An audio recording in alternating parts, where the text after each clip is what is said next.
اعوذ باللہ من الشیطان الرجیم، بسم اللہ الرحمن الرحیم۔ نعمت میں برکت کا وظیفہ۔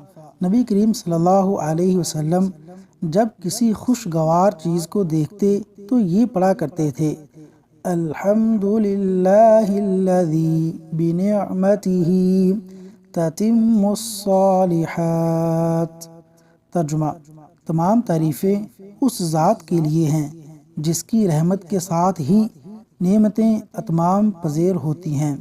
اور جب آپ صلی اللہ علیہ وسلم کسی ناگوار چیز کو دیکھتے تو یہ پڑھا کرتے تھے: الحمدللہ علی کل حال، الحمدللہ علی کل حال۔ ترجمہ: ہر قسم کی تعریف ہر حال میں اللہ ہی کے لیے ہے۔ سنن ابن ماجہ۔